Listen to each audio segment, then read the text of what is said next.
My name is Elizabeth Carter. I'm 34 years old. 3 years.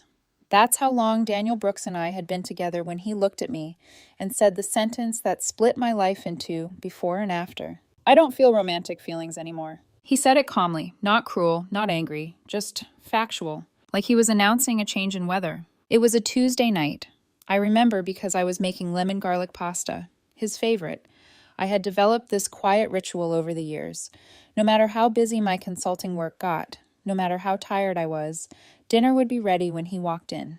It was my way of saying, I choose you, every day. He didn't come into the kitchen like usual. He dropped his bag by the door and stayed standing in the living room. Can we talk? That was when I knew. I turned off the stove, wiped my hands, walked in. He sat on the couch. I took the armchair across from him. There was a strange heaviness in the air, like the seconds before a glass shatters. I've been thinking about us, he said, about where I'm at emotionally. I waited. I don't feel in love anymore. My chest tightened. My fingers went cold. But my mind? Calm. Okay, I said. He blinked. Okay? You don't feel romantic feelings. I heard you. That's it? What do you want me to say, Daniel? That you're wrong about your own emotions? He shifted, uncomfortable. I could see it. He had prepared for tears, for accusations, maybe for me to beg. I did none of it. I thought you'd be more upset. I am, I replied softly. But arguing with your feelings won't change them. He exhaled slowly. I don't want to break up. That caught my attention. You don't? No, I still care about you. I just don't feel that spark right now. Sometimes people go through phases. Maybe it comes back. Ah, there it was. He didn't want to lose the apartment, the routines, the life, me cooking, me caring, me making everything softer around him. So what are you asking? I said. Can we just keep going, see what happens? Stay while I decide if you're worth loving again. I studied his face, the familiarity, the man I had memorized, the man who was now asking me to remain available while emotionally stepping away. Sure, I said. Relief flooded his expression. Thank you. I know this is hard. I stood up and went back to the kitchen, finished cooking, plated 2 dishes. We ate mostly in silence. He went to bed early. I stayed up. That was when it hit me. He wanted the benefits of a relationship without the emotional responsibility of one. And I had said, okay. But okay didn't mean nothing would change. That night, I made one decision. I would stop cooking for him. It sounds small, petty even. But dinner wasn't just food. Dinner was love. And you don't perform love for someone who tells you they don't feel it back. The next evening, he came home at 7:45 p.m. I was at my desk working. He walked into the kitchen, opened the fridge, closed it. Elizabeth, did you not cook tonight? No. Pause. Are we ordering something? I'm not hungry. You can order whatever you'd like. You always cook. I did. The past tense landed between us. He stepped into my office doorway. Is this because of what I said? Partly. That's petty. Is it? I met his eyes. Cooking dinner every night is something you do for a romantic partner. You told me we're not that anymore. We're still together. You don't love me, Daniel. You just don't want to move out. His jaw tightened. That's not fair. Neither is asking me to keep auditioning. He stared at me, and for the first time since Tuesday, I saw something flicker there. Not love. Fear. He ordered takeout, ate it in the bedroom. I heard his voice low on the phone later. A woman's laugh filtered faintly through the wall. I told myself it didn't matter, but something inside me quietly noted it. The coffee stopped the next morning. The weekend plans disappeared, and with every small withdrawal, the illusion thinned. He had expected heartbreak. He hadn't expected silence. And silence? Silence was louder than any fight. The coffee was the second thing I stopped. For 3 years, Daniel never had to think about his mornings. I knew exactly how he liked it. 2 sugars, splash of oat milk, stirred counterclockwise because he once joked it tasted better that way. I'd wake up 10 minutes earlier just to set the tone of his day. Thursday morning, I made coffee. 1 cup. Mine. He walked into the kitchen, adjusting his tie, still half asleep. Is there more in the pot? Yeah. He waited. You didn't pour me one? You can, I said gently. The mugs are right there. He stared at me like I'd just insulted him. This is childish. No, I replied, taking a slow sip. This is consistent. With what? With the reality of our relationship. He let out a humorless laugh. Making coffee isn't romantic. It was when I did it because I loved you. That landed. He made his own cup. Not the right ratio. He drank it anyway, but the mug hit the counter harder than necessary. You're punishing me for being honest. I'm adjusting. There's a difference. He left without kissing me goodbye. He always kissed me goodbye. That was the first time I felt the sting. Not because he didn't kiss me, but because I didn't miss it the way I thought I would. The weekend is when things really shifted. Saturday morning, he came into the kitchen while I was making eggs. Again, just for myself. "What are we doing today?" he asked, leaning against the counter like nothing had changed. "I'm meeting Olivia for lunch, running errands. And tonight, I have plans." "With who?" "A friend." He frowned. "You didn't tell me. You didn't ask. We usually spend Saturdays together." "We did," I corrected softly. That past tense again. He ran a hand through his hair. "So we're just, what, separate now?" "You said you don't feel romantic feelings. I'm respecting that." "I said I wanted to see if they'd come back. And I said okay, but that doesn't mean I keep acting like everything's fine." He stared at the single plate on the counter. "You're freezing me out." "No," I said. "I'm stepping back." He didn't like that, because stepping back meant he had to step forward. And Daniel had grown comfortable not stepping at all. Lunch with Olivia was clarifying. We sat by the window of a small cafe downtown. Sunlight hit the table between us, warm and exposing. "He said he doesn't love you," she repeated slowly. "Not romantically. But he wants to stay?" "Yes." Olivia blinked. "That's convenient." I let out a small laugh. "That's what I thought. So you stopped cooking?" "Yes. And he's unraveling." She stirred her iced tea thoughtfully. "Elizabeth, are you trying to get him back?" "No." "Are you trying to push him away?" "No." She studied me carefully. "Then what are you doing?" I paused.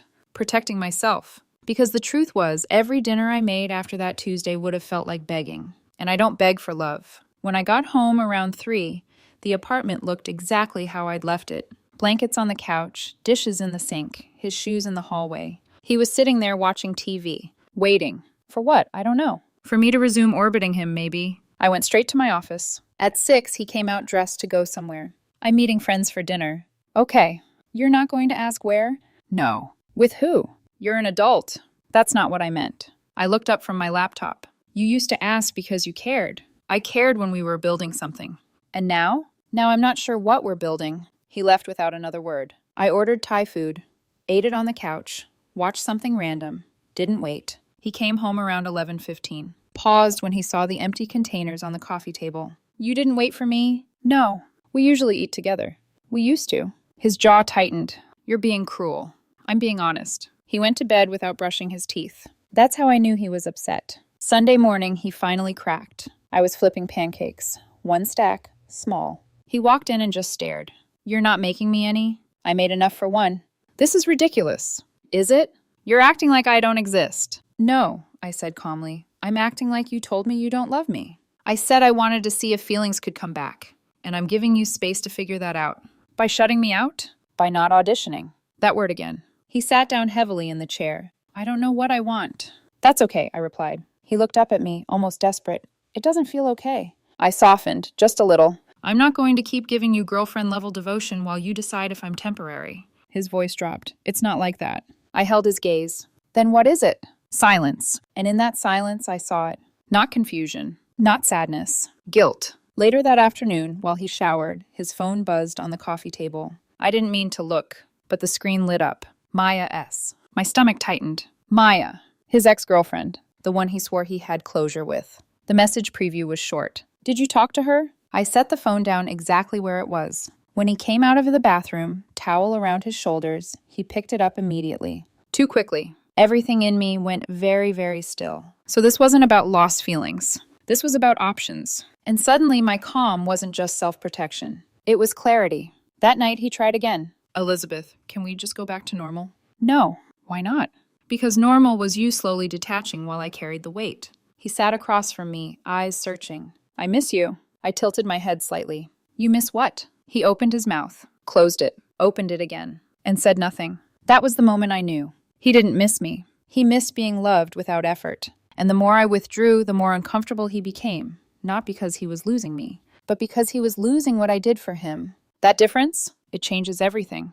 By Monday, the apartment didn't feel like ours anymore. It felt staged, like a model home where 2 actors were pretending to live. We moved around each other carefully, polite, measured, distant. He left early for work, came home late. I didn't ask where he'd been. He didn't offer. The silence between us wasn't explosive. It was surgical, precise, cutting only what needed to be cut. On Wednesday night, he found me in the living room reading. "Elizabeth," he said quietly, "we can't keep doing this." "Doing what?" "This Cold War." I bookmarked my page. "I'm not fighting you." It feels like you are. No, I corrected gently. It feels like I stopped fighting for you. That landed harder than I expected. He ran a hand through his hair, that nervous habit he had when he didn't know how to frame himself as the good guy. I told you I'm scared. Of what? Of making a mistake. I held his gaze. You already did. His jaw tightened. That's not fair. Isn't it? You told me you don't love me romantically, but you don't want to let me go either. That's not fear of losing me. That's fear of being alone. He didn't deny it. Instead, he tried something softer. I just need time, and I've given you space. No, he said. You've withdrawn. Yes, that's different. Only for you. He sat down across from me, leaned forward, elbows on his knees. I miss how we were. What part? I asked calmly. All of it. Name one thing you miss about me that isn't something I did for you. Silence. His eyes searched mine like the answer might be written there. I miss our comfort. That's not me. I miss coming home and knowing you'd be there. That's stability. I miss feeling taken care of.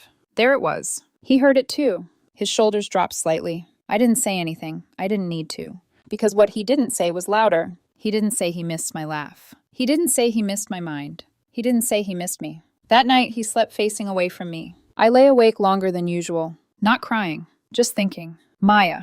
The message I'd seen. The speed with which he'd grabbed his phone. And the quiet guilt in his eyes whenever it buzzed. I didn't check it again. I didn't need to. You can feel when there's a third presence in the room. It lingers. Friday evening, he came home earlier than usual. I'm going to stay at Ryan's place this weekend, he said, not quite meeting my eyes. To think? I nodded. Okay. You're not going to ask me to stay? No. Why not? Because if you need distance to decide whether you want me, then you already have your answer. That stung him. I saw it. I just need clarity. Then get it. He hesitated at the door. Elizabeth, if I leave and realize I made a mistake, that's a risk. You're not fighting for us. I stood slowly. You gave up first. His face hardened defensively. I didn't give up. You emotionally checked out. That's not the same. It is when I'm the one still showing up. He looked at me for a long moment, like he was waiting for tears, for desperation, for proof that I'd crumble. I didn't. Okay, he said finally, and left. The apartment was quiet that weekend, but it wasn't lonely. That surprised me. I cleaned, rearranged the living room, took down a photo of us from the hallway and put it in a drawer. Not angrily, just practically. On Saturday night, I poured a glass of wine and sat on the balcony. For the first time in months, my chest didn't feel tight. Because when you stop trying to hold someone who's halfway gone, you stop straining. And that relief? It tells you something. Sunday evening, he came back. He looked tired. Not heartbroken. Not resolved. Just heavy. We need to talk, he said. I nodded and sat across from him at the kitchen table, the same place he'd told me he didn't love me anymore. He stared at his hands for a moment. I've been talking to Maya. There it was. Not a surprise. Still a cut. How long? I asked evenly. Couple months. So before Tuesday, before the confession, before the phase. Nothing physical happened, he added quickly, but there's been connection. Emotional infidelity always sounds gentler when the word physical isn't attached. And that's why your feelings faded? I asked. He nodded slowly. I didn't mean for it to, but he didn't stop it either. Do you have feelings for her? I asked. Silence, which was answer enough. I don't know, he said finally. Of course he didn't. He wanted both doors open. Security here. Possibility there. You don't get both, I said quietly. He looked up sharply. I'm not asking for both. Yes, you are. You're asking me to stay while you explore whether she's better. That's not fair. It's accurate. His voice cracked slightly. I don't want to lose you. You already did. That hurt him more than anything else I'd said. He leaned back, defeated. I'm confused.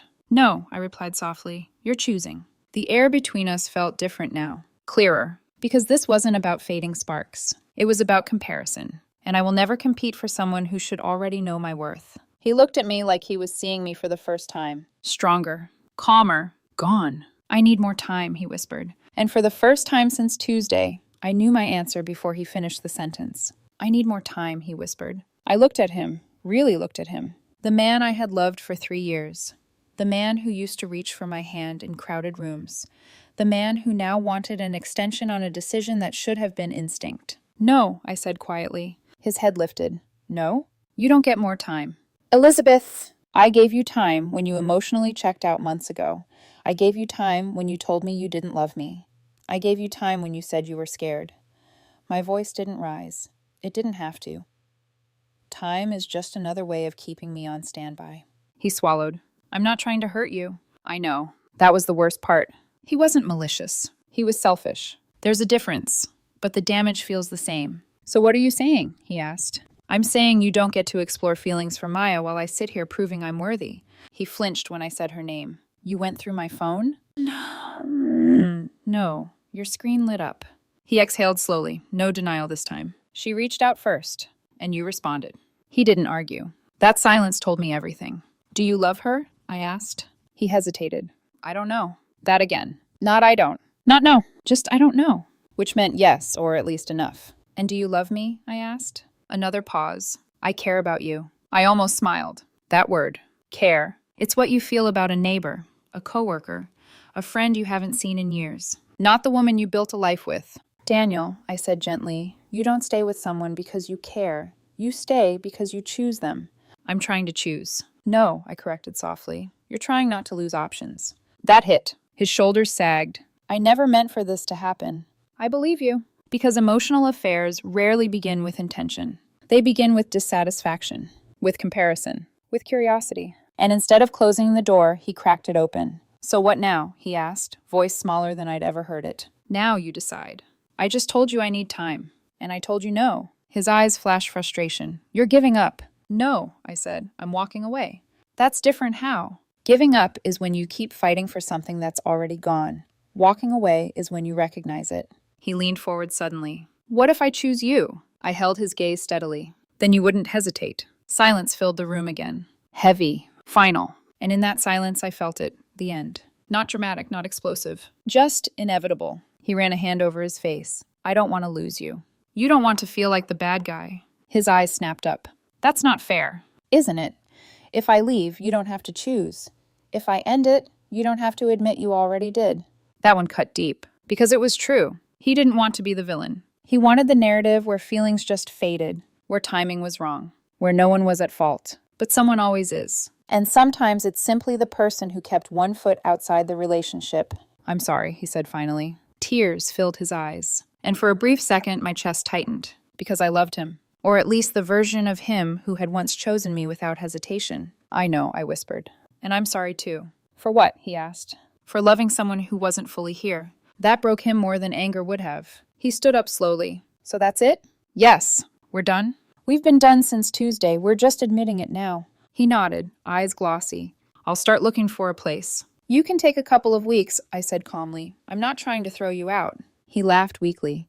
You're being very rational about this. I cried already, I replied. You just weren't there to see it. That made him look away. He walked into the bedroom, closed the door. And for the first time since this started, I allowed myself to sit still and feel it. The grief. The relief. The quiet pride. Because I didn't scream. I didn't beg. I didn't compete. I stopped cooking dinner. And in that small act, the truth surfaced. He moved out 3 weeks later. We divided furniture without fighting. The couch stayed. The dining table went with him. The apartment echoed differently after his boxes disappeared. Lighter. Less staged. The night he handed me his spare key, he hesitated. Elizabeth, I did love you. I know. Maybe I just got lost. Maybe, I said. But love doesn't disappear because someone else knocks on the door. It fades when someone opens it. He left. And just like that, 3 years folded into memory. That was 6 weeks ago. Daniel moved out 3 weeks after our last conversation. The first few nights alone felt strange. Not lonely, just unfamiliar. Like the apartment had exhaled, but I hadn't yet learned the rhythm of the new air. I kept expecting to hear his keys in the door around 7:30. They never came. The silence stopped feeling sharp after a while. It became neutral, then peaceful. I rearranged the furniture again. This time, not because I needed change, but because I wanted it. The couch angled toward the window. The hallway photo frame stayed down. I painted the bedroom wall a muted sage green he used to say was too bold. It wasn't too bold. It was mine. I ran into him once. A Saturday morning at a coffee shop 2 neighborhoods over. I almost didn't recognize him at first. He looked lighter. Different haircut, different jacket, different life. Elizabeth. Daniel. We both smiled. Polite, restrained. How are you? He asked. Good, I said truthfully. You? Good. There was a small pause, the kind where history stands between two people and waits to see if it's invited back in. I'm seeing Maya, he said finally, officially. I nodded. I figured. He studied my face, maybe looking for hurt or regret. I felt neither. I hope it works out, I said. And I meant it, because by then I understood something clearly. If he was meant for me, he wouldn't have been uncertain. He wouldn't have needed comparison to recognize my value. We stood there for another minute, exchanged small talk, then went our separate ways. No dramatic goodbye, just two people who had already said it. Friends asked if I was okay. I told them yes, and it was mostly true. The breakup hurt, of course it did, but not as much as the weeks before it. Not as much as sitting across from someone you love and realizing they're evaluating you like an option. That kind of slow erosion hurts more than the fall. What saved me wasn't strength. It was acceptance. When he told me he didn't feel romantic feelings, I believed him. I didn't argue. I didn't try to prove my worth. I didn't launch into grand gestures or desperate reinvention. I simply adjusted. I stopped cooking dinner. Such a small thing, but it represented every quiet way I had been loving him. The morning coffee, the shared routines, the emotional labor of remembering what made his day easier. When that stopped, the illusion collapsed. He didn't miss me. He missed being taken care of. And once that comfort disappeared, so did his certainty. Would things have been different if I'd fought harder? Maybe. But fighting for someone who is already halfway out the door doesn't pull them back in. It just exhausts you. I don't regret how I handled it. I regret only that I didn't notice sooner. The late nights, the phone angled away from me, the subtle comparisons I couldn't see but felt. Love doesn't vanish overnight. It drains quietly when someone starts imagining alternatives. I've been dating casually. Nothing serious, just conversations. Dinners where I'm not performing. Moments where I'm not auditioning. And I've learned something simple but powerful. Love shouldn't feel like a job interview. It shouldn't require constant proving. It should feel chosen. Every day. Sometimes people ask if I miss him. I miss who I thought he was. I miss the version of us before uncertainty crept in. But I don't miss the man who wanted all the benefits of a relationship without the responsibility of fully committing to it. I don't miss being evaluated. I don't miss being the safe option. The night he said, "I don't feel romantic feelings anymore," I thought everything stopped. It didn't. It clarified. Because when I stopped cooking dinner, I stopped compensating for what was already gone. And when I stopped compensating, the truth surfaced. There was nothing underneath holding us together except habit. And habit isn't love. Love chooses. Love stays. Love doesn't hesitate when someone else appears. The apartment feels like mine now. Not because he left, but because I did, emotionally, the moment I refused to compete. That was the real ending. And the real beginning.